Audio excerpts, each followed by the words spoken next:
Hai pendengar podcast Kata Revi.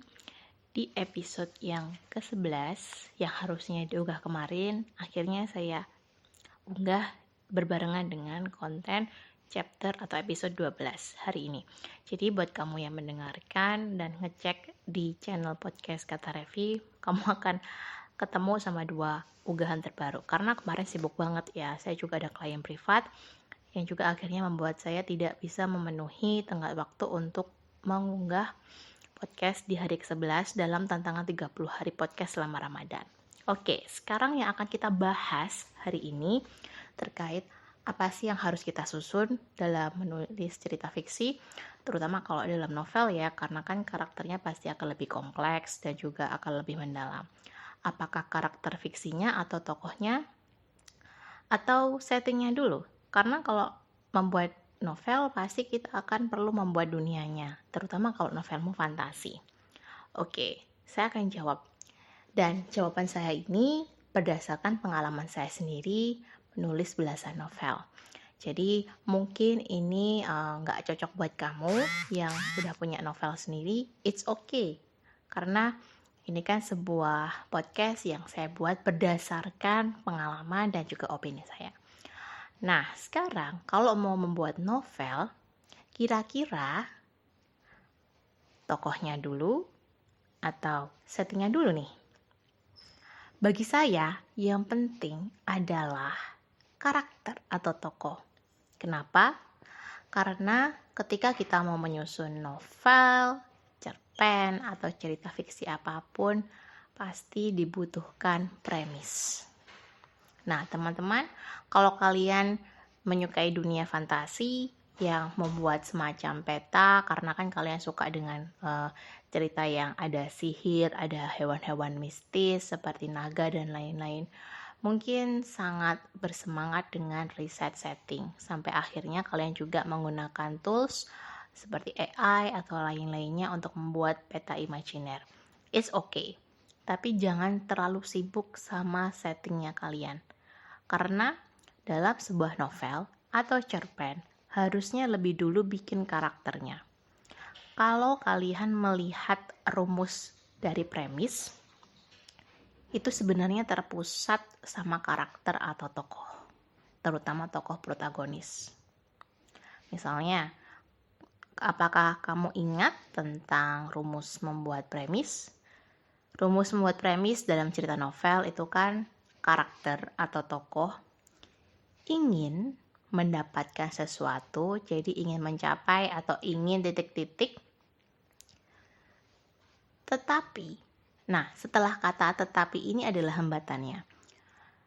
Baru ada kata-kata sehingga. Setelah kata sehingga ini adalah upayanya. Misalnya nih, membuat premis novel yang saya buat judulnya La Venganza, sebuah novel suspense drama yang terbit di AT Press Solo. Premis yang saya buat waktu itu adalah seorang gadis yang bernama Mika ingin membongkar kasus kematian kakaknya, tetapi ia dihambat oleh orang-orang yang tidak ingin pelaku sebenarnya tertangkap, sehingga Mika pun mulai menelusuri misteri mulai dari orang-orang terdekatnya. Nah, dari sini kan nggak ada settingnya kan. Settingnya mau di mana kek, atau mungkin ceritanya ada bumbu fantasinya, malah nggak kelihatan. Jadi, semuanya berpusat pada karakter. Dunia, setting, dan lain-lain itu untuk melengkapi kehidupan si karakter. Jadi pada dasarnya, novel itu duta cerita utamanya adalah karakter atau tokoh utama. Sekarang kita masuk dulu nih, kita bahas sedikit soal karakter. Kita sering banget ngomongin kalau karakter utama atau pemeran utama dalam cerita kita sebagai protagonis.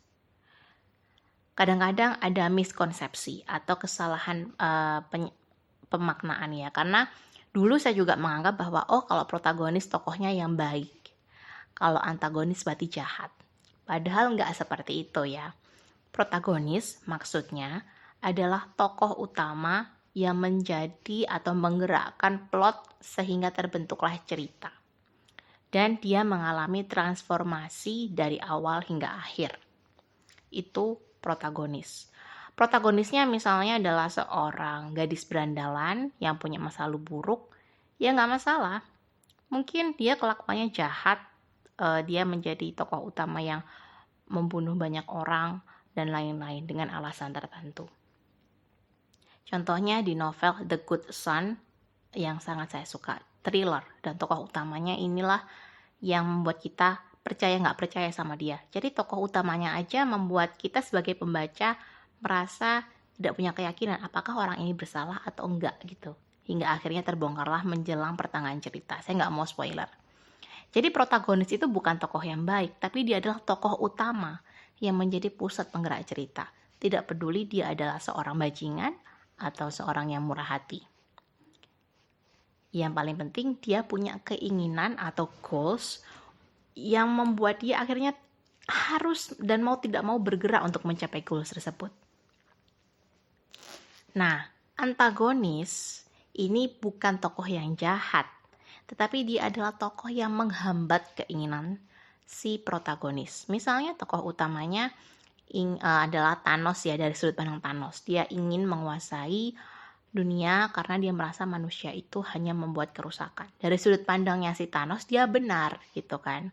Makanya dia mau menghapus di film Avenger itu kan populasi manusia-manusia di muka bumi dan mau dia isi dengan manusia-manusia atau makhluk sesuai keinginan dia. Karena dia tidak ingin bumi ini rusak gitu. Nah, antagonisnya di mata si Thanos ini, kalau tokoh utamanya adalah Thanos, pasti di Avenger dong. Padahal di Avenger ini kan superhero. Posisinya dia atau mereka yang menjadi tim Avenger ini menghalangi maksud dan tujuan utamanya si Thanos, ingin menguasai bumi gitu. Jadi kalau sudut pandangnya kita ubah nih, misalnya film Avenger ini adalah dari sudut pandangnya si Thanos dan ending-endingnya dia kalah ya kan, karena Avenger-nya memang bisa membawa umat manusia menjadi lebih baik, ya berarti endingnya bukan bad ending juga, good ending gitu, karena ada perubahan. Atau mungkin di ending atau di akhir cerita Thanos berubah pikiran karena ada transformasi, dia menyadari bahwa manusia juga bisa dibina lebih baik kalau diberi kesempatan. Misalnya begitu. Cuma kan di film Avenger berbeda. Posisinya adalah Avenger menjadi protagonisnya dan yang menghalangi Avenger untuk melindungi bumi adalah si Thanos, antagonisnya. Jadi antagonis ini ya tokoh yang menghambat tujuan utama si karakter utama atau protagonis. Bukan selalu jahat. Gitu ya. Jadi ini dari sudut pandang aja atau point of view-nya protagonisnya ini karakternya seperti apa. Makanya ketika menyusun sebuah novel atau cerita, karakter harus dibedah lebih dalam. Mulai dari sisi psikologisnya, sisi fisiknya, kemudian latar belakang ceritanya, dia tinggal di mana, pekerjaannya apa, gaya bicaranya seperti apa. Kita membuat karakter tersebut seolah 3 dimensi. Kita menjadi Tuhan untuk cerita kita sendiri. Nah, kalau sudah, baru deh kita susun settingnya. Setting ini juga mengikuti kebutuhan karakter. Kita tidak perlu terlalu bertele-tele sampai membuat pengembangan karakternya terlihat sangat miskin atau sedikit. Jadi teman-teman bisa menyusun karakter dan setting sesuai kebutuhan. Misalnya si karakter utamanya tinggal di sebuah negara, contohnya ambillah Jepang ya. Maka kalau dia jalan di kota, deskripsikan kotanya seperti apa. Dia bicara, selipkan bahasa Jepang dengan artinya nanti di catatan kaki atau footnote. Kemudian teman-teman juga bisa memberikan gambaran apa yang dilihat, apa yang didengar. Nah, itu adalah setting.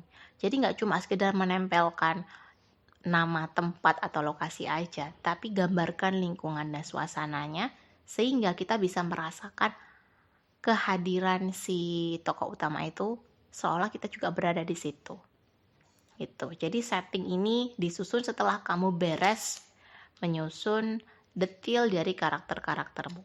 karakter itu juga nggak cuma karakter utama yang perlu detail, antagonisnya juga kalau memang ada, lalu karakter sampingannya dan lain-lainnya. Dan karakter-karakter sampingan pun itu tidak hanya dibuat untuk sekedar tempelan, harus ada fungsinya dalam cerita. Entah dia sebagai sahabat si karakter utama atau protagonis, sehingga bisa menjadi tempat berceritanya si karakter, atau mungkin memberikan inspirasi buat karakter utama. Contohnya dalam Harry Potter. Si Harry Potter ini kan sebenarnya punya kemampuan sihir yang hebat, tetapi dia tidak percaya diri. Di sini ada sahabat-sahabatnya yaitu Hermione dan juga Ron Weasley. Nah, dua orang ini walaupun peran mereka tidak sebesar Harry, tapi kan mereka juga membantu Harry ketika Harry kedatangan musuh-musuh pelahap maut yang juga menjadi kaki tangannya Voldemort, sang musuh utama atau antagonis utama. Jadi tetap ada kebutuhan yang nggak cuma sekedar tokoh sampingan atau sahabatnya ini muncul sesekali doang dan nggak ada fungsinya dalam cerita. Ada tokoh-tokoh figuran yang kalau dalam film mereka cuma selewat aja. Misalnya mungkin kalau dalam ceritamu adalah orang yang kamu temui, mungkin penjaga toko atau satpam di sekolah atau di kantor, ya itu nggak perlu detail, itu kan cuma kamu buat karena buat kebutuhan adegan aja. Jadi kalau tokohnya sampingan atau tokoh pendamping perlu juga dibuatkan tidak terlalu detail nggak masalah, tapi yang paling nggak kita bisa membayangkan orangnya seperti apa secara 3D. Nah, baru kita masuk ke setting. Gimana penjelasannya? Apakah sudah ada rencana untuk mulai memperdalam karaktermu? Kalau misalnya kamu ada pertanyaan, kamu bisa langsung kirim chat di atau DM di Instagram Kata Revi @kaeta_raffi, atau misalnya kalau kamu sudah tergabung di Telegram channel Wordholic, kamu bisa langsung bertanya di grup chat yang tergabung di channelnya. Gimana cara gabung di Telegram channelnya? Kamu bisa cek di deskripsi podcast ini dan langsung aja isi form untuk bergabung ke dalam Telegram channel. Terima kasih karena sudah mendengarkan podcast Kata Revi. Sampai jumpa di episode selanjutnya.